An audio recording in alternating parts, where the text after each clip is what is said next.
আমি এক জায়গায় নাম যজ্ঞে গেছি পাঠ করতে, 64 বছরে পদার্পণ করেছে যজ্ঞ। কয় বছর? আমার পাঠের পর বলা হচ্ছে, বাবা একটু প্রসাদ নেবেন তো? আমি, এই গ্রামে প্রসাদ ভোজী কোন লোক আছে ভগবানকে ভোগ লাগিয়ে পায়? আমাদের তবে একটু বিধিনিষেধ আছে? বলে না বাবা, একজন নিরামিষ খায় কিন্তু ভোগ লাগিয়ে কেউ প্রসাদ পায় না। 64 বছর মহাপ্রভুর নাম যজ্ঞ হচ্ছে, অথচ সেই গ্রামে একজনও ভগবানকে ভোগ লাগিয়ে প্রসাদ পায় না। বলতে পারেন এই যজ্ঞ কতটুকু এগুলো?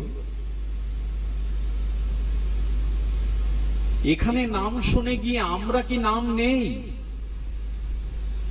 মহাপ্রভু বললেন, হরে কৃষ্ণ কৃষ্ণ কৃষ্ণ হরে হরে, হরে রাম রাম রাম হরে হরে। প্রভু কহে কহিলাম এই মহামন্ত্র, ইহা গিয়া জপ সবার করিয়া নির্বন্ধ। এই বাণীর মূল্যায়ন করি। আবার বলি, প্রভু কহে কহিলাম, এই মহাপ্রভু স্বয়ং বলছেন, প্রভু কহে কহিলাম এই মহামন্ত্র, ইহা গিয়া জপ সভা করিয়া নির্বন্ধ। একটা শঙ্কাপূর্বক নাম জপ করো। যজ্ঞ কি শুধু 16 প্রহার 40 প্রহার? হরিনাম মালাই জপ করাটাই হলো, সেটাও যজ্ঞ। কারণ 2-4 মালা জপ করে যখন সমাপন করেন, কি মন্ত্র বলেন? নাম যজ্ঞ, মহাযজ্ঞ বলেন কিনা? কিন্তু আসরে নাম হচ্ছে 5 দিন, অথচ গৃহে নাম হচ্ছে না। ঝাঁজ খোল কত্তাল বাজিয়ে সকাল সন্ধ্যা সৎকারা 20% হিন্দুর গৃহে হয়তো হতে পারে, 80% হয় না।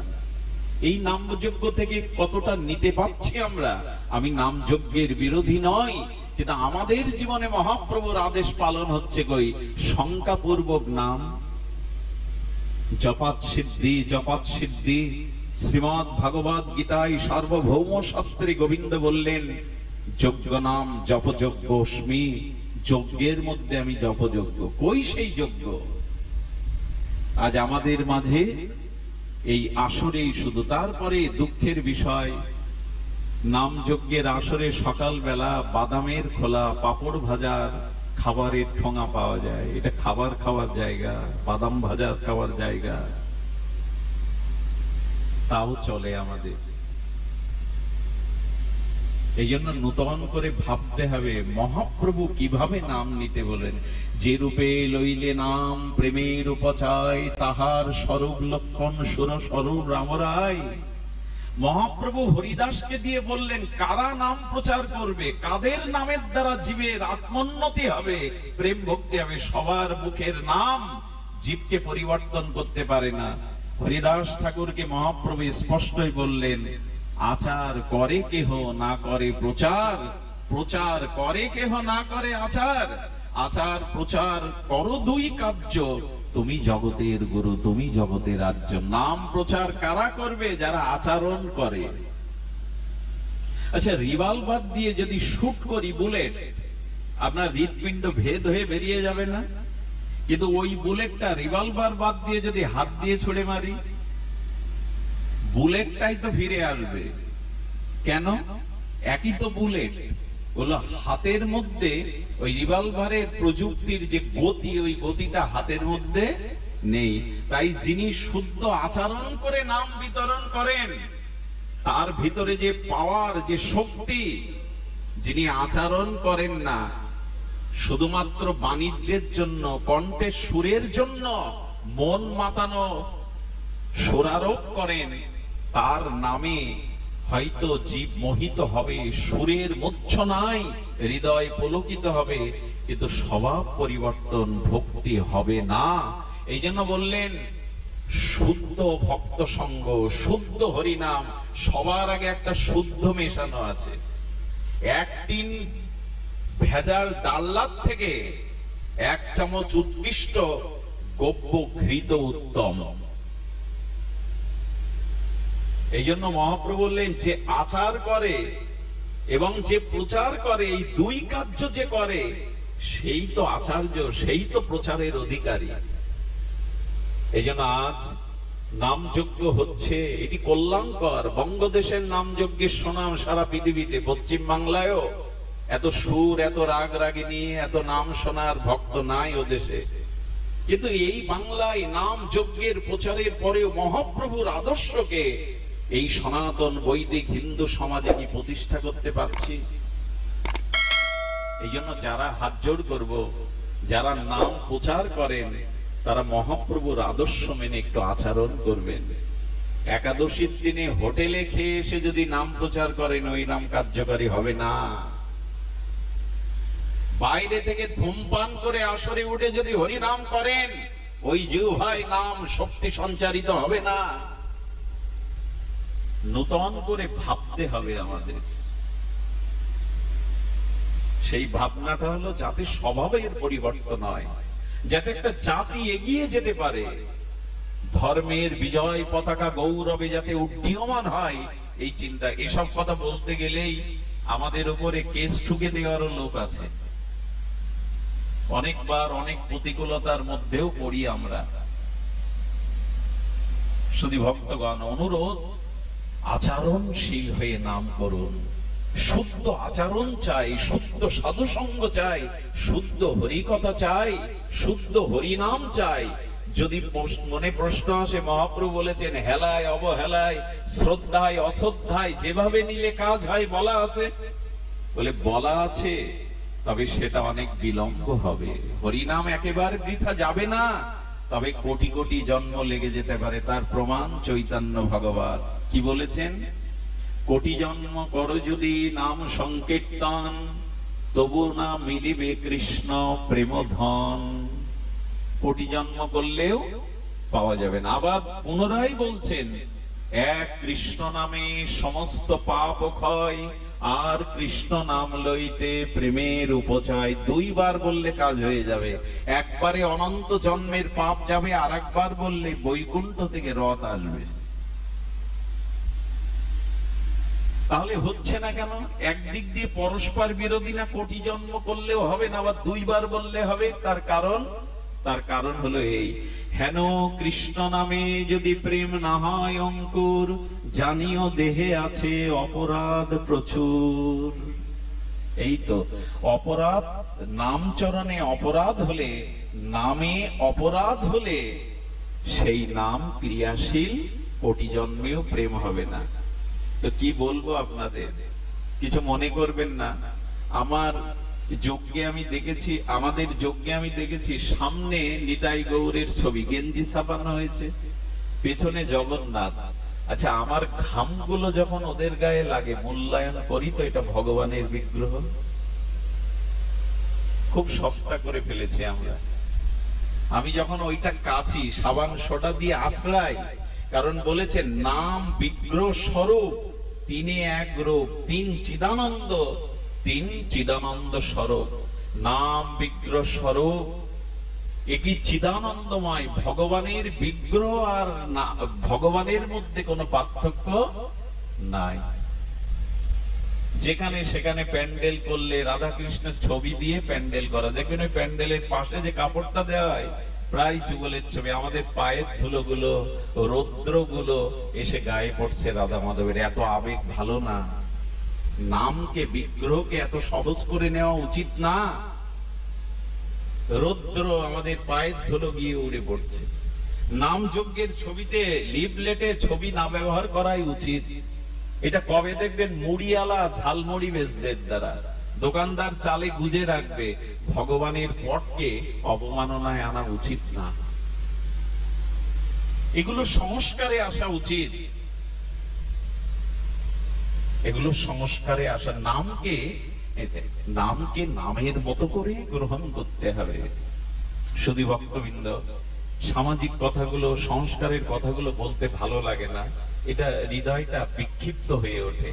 এই জন্য চেষ্টা করি স্বভাবত হরি কথা নিয়েই থাকতে। ফিরে আসুন। ধ্রুব বলছে প্রভু, আমি বৈকুণ্ঠও চাই না, তোমাকেও চাই না, তোমার ভক্ত সঙ্গে হরি কথা তরঙ্গে ভাসতে চাই। বলো কেন? বলে যদি আমাকে বৈকুণ্ঠে নাও, খুব লক্ষ্য করে শুনুন, ওইখানে তোমার ওই এক রূপ এক লীলাই আমি দেখব, কিন্তু তোমার ভক্ত সঙ্গে বসে যখন তোমার নাম রূপ লীলা কথা শ্রবণ করব, তখন নিত্য নবায়ন নিত্য নূতন আনন্দ আমি আস্বাদন করব। বৈকুণ্ঠে শুধু তোমার রূপ তোমার একই লীলা দেখব, কিন্তু ভক্ত সঙ্গে যখন হরিমুখ হরি কথা শ্রবণ করব, তোমার নাম রূপ লীলা শ্রবণ করব, তখন নিত্য নবায়ন আনন্দ পাবো। আচ্ছা, যারা এ পর্যন্ত হরি কথা শুনতে আসেন, অরুচি হয়? একই প্রসঙ্গই তো ভাগবত থেকে গীতা থেকে আসে, অরুচি হয় না। এটা নিত্য নবায়ন মান। এই জন্য ধ্রুব বলছেন, প্রভু তোমার ভক্ত সঙ্গ দাও, তোমার ভক্ত সঙ্গে হরি কথা প্রসঙ্গ দাও, এটাই নিত্য নবায়ন আনন্দময়। হরি কথাই যারা আনন্দ খুঁজে পেয়েছে, হরি কথা যাদের বেঁচে থাকার একমাত্র অক্সিজেন, তারা সাক্ষাৎ বৈকুণ্ঠের থেকে পরম আনন্দ পান এই হরি কথা সাধু সঙ্গের মধ্যে, সাধু সঙ্গের মধ্যে। সুধীগণ, এই জন্য স্বয়ং ভগবান ও ভাগবত শ্রবণের জন্য ব্যাকুল। জানেন, যার কথা আমরা গুণকীর্তন করছি, তিনি গোদাবরী তীরে রায় রামানন্দের কাছে হরি কথা শুনতে যান। সেই মহাপ্রভু টোটা গোপীনাথে প্রতিদিন গদাধর পণ্ডিত গোস্বামীর কাছে বিকাল হলেই সেই মধুর কণ্ঠে দেখেন, গদাধর। মহাপ্রভু ভাগবত শুনতে শুনতে চোখের জলে হস্তলিখিত ভাগবতের অক্ষরগুলো ভেসে গিয়েছিল। নিজে প্রভু এমনি করে হরি কথা শুনতেন। তাই অনুরোধ করব, শুদ্ধ ভক্ত মুখে শুদ্ধ সাধু সান্নিধ্যে এই বীর্যবতী হরি কথায় আমাদের করবো ভক্তি এনে দেবে। হরি কথা শুনলে যেটা হবে, তার ছোট্ট একটা দৃষ্টান্ত দিয়েই আমরা পাঠ বিশ্রাম করব। সে যেহেতু অধিবাস পর্ব আছে, মহাপ্রভুকে রাত 12টার আগে আবার বিশ্রামের ব্যবস্থা করতে হবে, তো আমরা একটু সংক্ষিপ্ত লীলা সাধন করেই পাঠ বিশ্রামের দিকে যাব। এইটুকু শুধু আপনাদের কাছে অনুরোধ, সংসারের আসক্তি কমাতে হবে। এখানে মন কেউ চায় না। আচ্ছা, একটা জিনিস লক্ষ্য করেছেন, আমি যদি প্যারালাইসিস হয়ে 6 মাস ওই বারান্দায় পড়ে থেকে মলমূত্র ত্যাগ করি, অথচ আমি বিখ্যাত লোক, অথচ আমার অনেক টাকা পয়সা আছে, ধন সম্পত্তি আছে, আমি রাস্তা দিয়ে চললে সামনে দিয়ে না গিয়ে পেছনে 5-7 জন ছত্র ধরে, মাথায় ছাতি ধরে, তাই না? এই ব্যক্তি যদি অসুস্থ হয়ে সমাজ মলমূত্র ত্যাগ করে, তার পাশে এখন আর তেমন কেউ আসে না। বিখ্যাত লোকেরও পাশে আর কেউ আসে না। তার এক বন্ধু এসছে, বলে, দেখ আমি তো সেই ব্যক্তি যার সমাজে এত সুনাম, এত প্রভাব, এত প্রতিপত্তি। বন্ধু, তুই আমাকে কিনে নিয়ে যা না, 1 লাখ টাকা দিয়ে কিনে তোর বাড়ি নিয়ে, আমি তো সেই সম্পত্তি, সেই সুনামধারী লোক, সমাজে প্রতিষ্ঠিত লোক। বন্ধু বললেন, আমি কি কিনবো রে? তুই যদি উল্টে 10 লাখ টাকাও দিই, তোর এই পচা গলা মলমূত্র ত্যাগ করা শরীর আমি ঘরে নিব না, আমি নিব না। তখন ভাবছে, স্ত্রী আর আসে না, পুত্র কন্যাও খবর নেয় না। বন্ধু বলছে, আমি উল্টে টাকা দিলে এই জরা শরীর আর নেবে না। আমাকে এখন নেওয়ার মতো কেউ আছে সংসারে? এই প্রশ্ন ও হৃদয় থেকে, ব্যথাত হৃদয় থেকে প্রশ্ন তুলেছে, আমাকে গ্রহণ করবার কেউ আছে? হৃদয়ের মধ্যে অন্তর্যামী গোবিন্দ বললেন, সবাই ত্যাগ করলে আমি আছি তোমাকে গ্রহণের জন্য। আমি তোমায় ছেড়ে যাইনি, আমি তোমার হৃদয়ে অবস্থান করছি, হৃদ্দেশ অর্জুন তিষ্ঠতি, আমি ছেড়ে যাইনি। প্রভু, কেন যাওনি? বলে, আমি যদি ছেড়ে যাই তোমার গতি কি হবে গো? আর তো কেউ দেখবার নেই তোমার। আমি যে তোমার প্রকৃত বন্ধু, আমি তো দীনবন্ধু, আমি ছাড়া তোমার প্রকৃত বন্ধু নাই। মৃত্যুর পরে সেই অন্ধকার রহস্য পথে আমি ছাড়া হাত ধরবার এই সংসারে কেউ নেই তোমার। না স্ত্রী, না পুত্র, না ভূ সম্পত্তি, না পদাধিকার, না কোনো উপাধি, আমি হাত ধরবো। গোবিন্দ বললেন, শুধু এই সময় না, মলমূত্র ত্যাগ করা এই শরীরে আমি ছেড়ে যাইনি তোমায়। আরো শোনো, যদি কোনো অপরাধে, মহা অপরাধে তোমাকে মলমূত্রের কীট হয়ে জন্মাতে হয়, শুদ্ধ বৈষ্ণবকে, সদাচরণশীল ব্রাহ্মণকে প্রহার করলে, অপমান করলে মানুষ মলমূত্রের কীট হয়ে জন্মায়। এটা শাস্ত্র বলছেন। যদি কখনো আমি তা হই, ভগবান কি বললেন জানেন? সবাই তোমাকে ত্যাগ করবে, কিন্তু ওই অপরাধে মহাপরাধে মলমূত্রের কীট হলেও আমি তোমাকে ছেড়ে যাব না। আচ্ছা, ওই কীটের মধ্যে যে আত্মা আছে এক সাধুর মধ্যে, সেই একই আত্মা। গোবিন্দকে যদি প্রশ্ন করি, প্রভু ওর অপরাধে ও মলমূত্রের কীট হয়ে যন্ত্রণা ভোগ করছে, তুমি কেন হৃদয়ে আছো?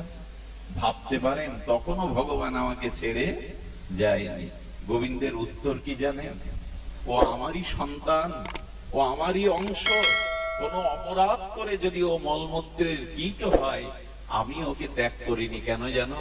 ও হৃদয়ে থেকে ওর ওই পাপকে স্খলন করে করে করে করে কোটি কোটি জন্ম পরে আমি আবার ওকে মানুষ করব, আবার ওকে সদ্গুরুর কৃপা, আবার ওকে হরিনাম ও হরি কথা দিয়ে যতদিন আমার স্বরূপে ওকে ফিরিয়ে না আনতে পারবো আমার ধামে, ততদিন ও আমাকে ছাড়লে আমি ওকে ছাড়বো না। আমার অভিযান চলবেই, আমি ত্যাগ করব না।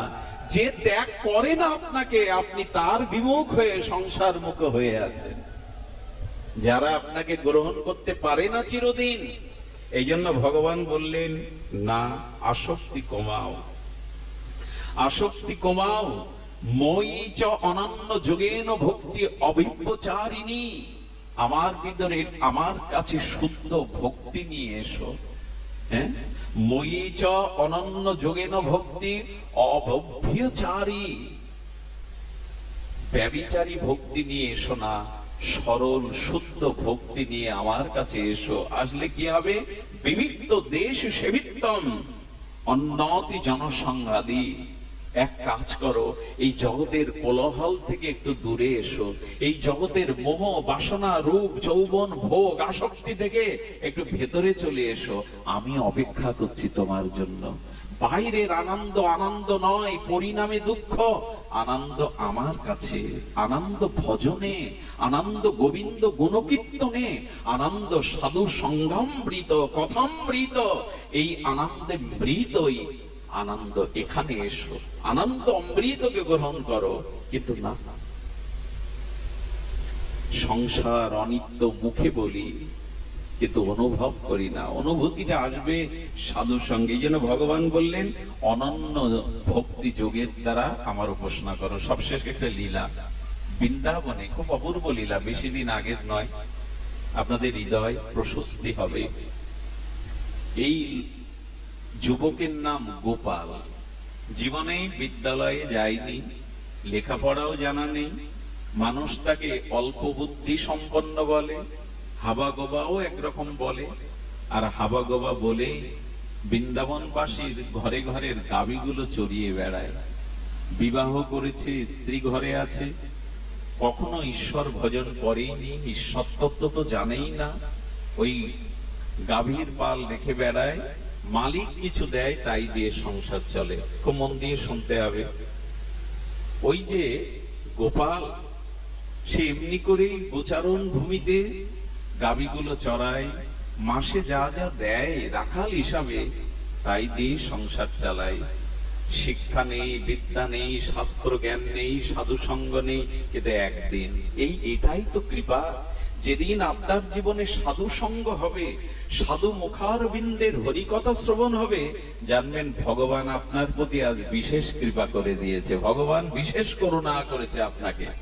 তো ও দেখছে সাধু বাবারা করতাল বাজিয়ে, মৃদঙ্গ বাজিয়ে, হ্যাঁ, ভগবানের দিব্য নাম করতে যায়। জয় রাধা মাধব, জয় মুকুন্দ মুরারি, এই কীর্তন করতে করতে চলে, জয় শ্রীকৃষ্ণ, জয় শ্রীকৃষ্ণ।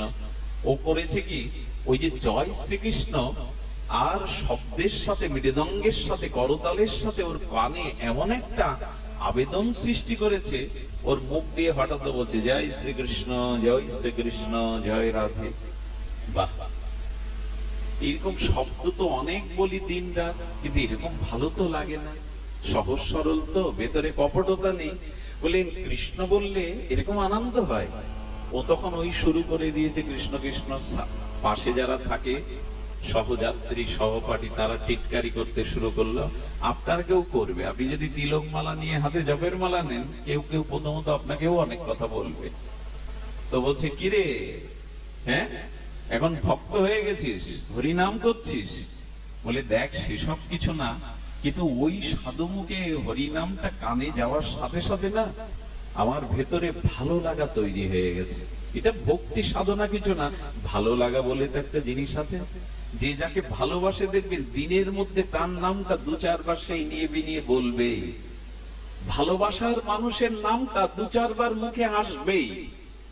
তো কৃষ্ণ কৃষ্ণ জয় শ্রীকৃষ্ণ বলছে, স্ত্রী বলে দেখো এ বলতে বলতে তোমার অভ্যাস হয়ে গেছে, তুমি নাক ডেকে ঘুমাও তার মধ্যে কৃষ্ণ আসে। এই করতে করতে নামে ওর কিছুটা রুচি এলো, গোপালের নামে রুচি এলো। কিন্তু আপনারা জানেন যতদিন মহৎ কৃপা না হবে ততদিন সাধনার পূর্ণতা আসবে না, এই অপেক্ষাটা ছিল। কিন্তু নাম করলে কি হয় জানেন, নাম প্রভু কৃপা করে সেও সদ্গুরুর সন্ধান মিলিয়ে দেয়। একদিন এক সাধুকে দেখলো, দেখেই ভক্তি হলো, চরণে পড়ে বললেন বাবা আমাকে কৃপা করুন, আমি নাম করি সবাই টিটকারি কাটে, সবাই উপহাস করে, কতজন কত কথা বলে। বলে বাবা দীক্ষা নাও, সদ্গুরুদেবের কৃপা হলে মন্ত্র সঞ্চারিত হলে তখন আর এই মান অপমানের দিকে তোমার দৃষ্টি যাবে না, তখন নামে রুচি আসবে। তখন বলছে বাবা কৃপা করে আপনি তাহলে আমাকে দীক্ষা দিন। বলে না বাবা তুমি দীক্ষা পাবে, তবে আমি দীক্ষা তোমায় দেব না, আমি আশীর্বাদ করছি। সদ্গুরুদেবের জন্য যদি ব্যাকুলতা থাকে স্বয়ং জগৎগুরু ভগবানই তোমাকে মিলিয়ে